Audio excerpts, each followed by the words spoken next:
बिस्मिल्लाहिर्रहमानिर्रहीम। हेलो अस्सलाम वालेकुम, welcome back to my channel. तो कैसी हैं जी आप सब लोग? ठीक ठाक हैं जी, अल्हम्दुलिल्लाह मैं भी ठीक हूँ। और जनाब सुबह का टाइम है और कह लें कि सुबह सुबह जो नाश्ता पानी होता है वही बस हो रहा है, क्योंकि नमाज़ पढ़ने के बाद जो है ना वो फिर थोड़ी देर के लिए लेट जाती हूँ, क्योंकि अभी जो है वो बच्चों की छुट्टियां चल रही हैं। तो मैंने कहा चलिए इससे भी जो है वो फ़ायदा उठाया जाए, क्योंकि फिर अर्ली मॉर्निंग में जो है ना 6 से 7 बजे जो है वो किचन में पराठे शराठे या रोटियां वटेवर जो भी है, जो भी कोई खाता है अपने अपने घरों में, तो वही बस रूटीन जो है वो शुरू हो जाती है। तो खैर अभी जो है वो खतीजा सोई हुई थी, तो बेटा जो था वो मेरा दफ्तर जाने के लिए उठा हुआ था। तो मैंने कहा कि चलिए आप जो है वो दूध के साथ रस ले लो।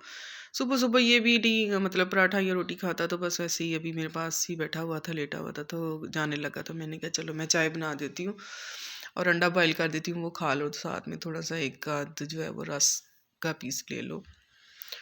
तो कह लें कि बस अब आप कहेंगे कि आप ही जो है वो बार बार बस वही डिस्कशन, तो जी ज़ाहिरी बात है जी, मेरे लिए तो वो कह लें कि मेरी दुनिया थी, और दुनिया से भी बढ़ के थे जी, वो मेरे हस्बैंड थे। तो बस उनकी जो है वो कमी तो नहीं खैर पूरी कर सकते, ना ही कोई कर सकता, ना होगी। तो उनकी यादें हमारे साथ हैं और हमारे साथ ही रहेंगी इंशाअल्लाह ताला। तो बस बैठे थे, अब इधर माँ बेटा बातें कर रहे थे, वो अपने पापा के बारे में, मेरे हस्बैंड के बारे में, तो लगे हुए थे कि वो कह रहा था कि मामा पापा की बहुत याद आती है, उनकी कमी महसूस होती है, बहुत शिद्दत से होती है। तो मैंने कहा ज़ाहिरी बात है बेटा, आपके पापा थे, आपको क्यों नहीं कमी उसकी महसूस होगी, और मैं हूँ ना आपके पास। तो कहते मामा आप तो है माशाल्लाह से, अल्लाह पाक आपकी ज़िंदगी में बरकत दे, बाकी वो हमारे पापा थे। मैंने कहा सही बात है बेटा। तो बस जी ये अब खा रहे थे और इसी तरह हमारी बातें शातें चल रही थी माँ बेटा में। तो बस वो फिर चला गया, और ये जो है वो लंच का टाइम है, और आज कह लें कि जुमेरात है, और जुमेरात वाले दिन जो है ना वो मैं फिर इनके पापा को जो पहले चलिए इसमें के ख़त्म से पहले जो था ना वो मैं डेली उनको देती थी खाना। एक अम्मा थी वो आती है हमारे घर में अभी भी, तो मैं उनको ही दे देती थी। तो अब जो है ना वो फिर मैं जुमेरात के दिन ही देती हूँ खाना ना। तो वैसे तो माशाल्लाह से अल्हम्दुलिल्लाह 5 वक़्त की जब नमाज़ पढ़ती हूँ, या बच्चियाँ पढ़ती हैं, या हाफ़ज़ा मेरी बेटी पढ़ती है, तो वो पढ़ के कुछ ना कुछ साथ के साथ ही जो है वो सूरतें आयतें वगैरह पढ़ के बख्श देते हैं पाक कलाम ना।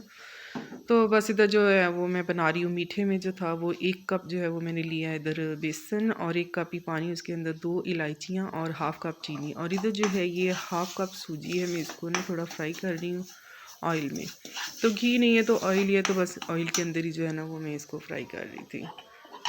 और ये ऑयल की पीटी भी इनके ताया अबू ही दे के गए थे। तो मैं तो जी हर वक्त कह लें कि कोई ऐसा लम्हा नहीं होता कि मैं उनके लिए जो है वो दुआए खैर नहीं करती। ये ज़रूरी नहीं है कि मैं दिखावा कर रही हूँ या मैं बता रही हूँ, तो ऐसा नहीं है।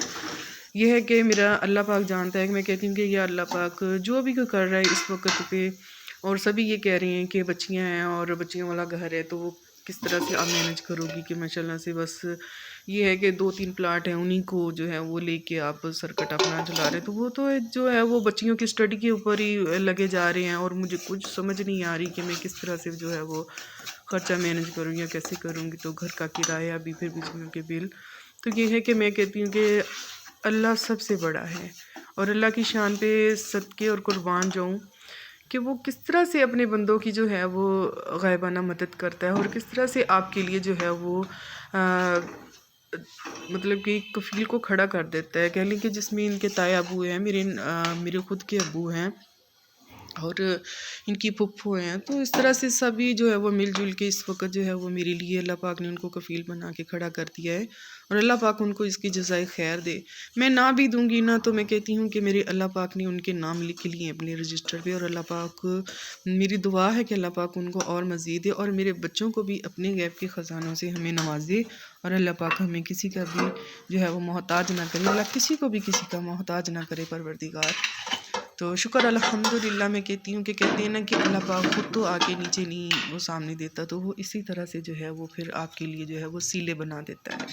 तो मैं कहती हूँ कि अल्लाह तेरा शुक्र है, अल्हम्दुलिल्लाह अल्लाह तेरा शुक्र है।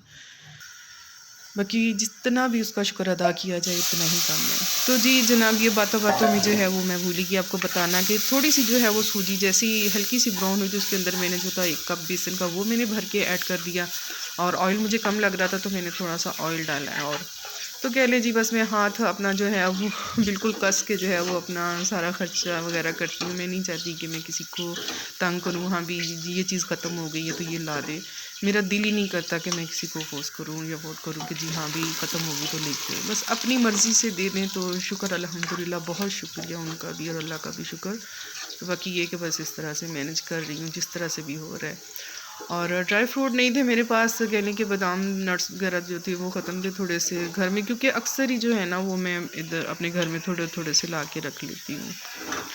अच्छा, ये बड़ा कॉमन मसला है जी, ये मैं सॉरी इसको अवॉइड करिएगा। मैं जब भी वॉइस ओवर करने बैठती हूँ ना तो ये हमारी गली में कोई ना कोई इस तरह से आ जाता है, तो उसकी आवाज़ फिर जो है ना वो जो है ना वो वीडियो में रिकॉर्ड हो जाती है, क्योंकि लंच का टाइम है दोपहर में। तो इस तरह से, और साग भी जो था ना वो इनके तायब भी दे के गए थे, तो बड़ा अच्छा था वो। मैंने भी इस तरह से छील के ना उनकी गंदले वगैरह काट के तो बनाया हुआ था।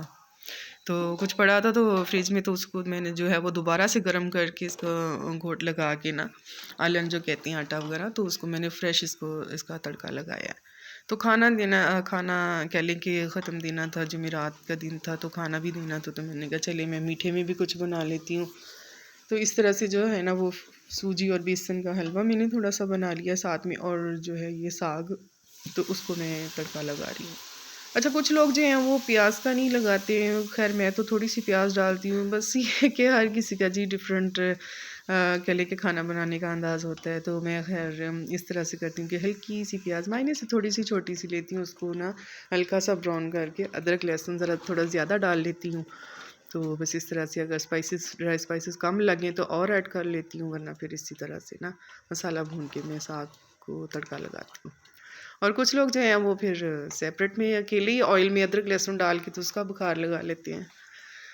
तो अच्छा जी, ये फिर हलवा बन के तैयार है। तो इसके ऊपर भी जो है वो मैंने थोड़ा सा देसी घी और ऐड कर दिया है, क्योंकि ऑयल ना मैंने नहीं डाला था, और देसी घी भी इतना नहीं था कि जिसमें ये मैं बना सकती। तो बस रोटियां बनाऊंगी।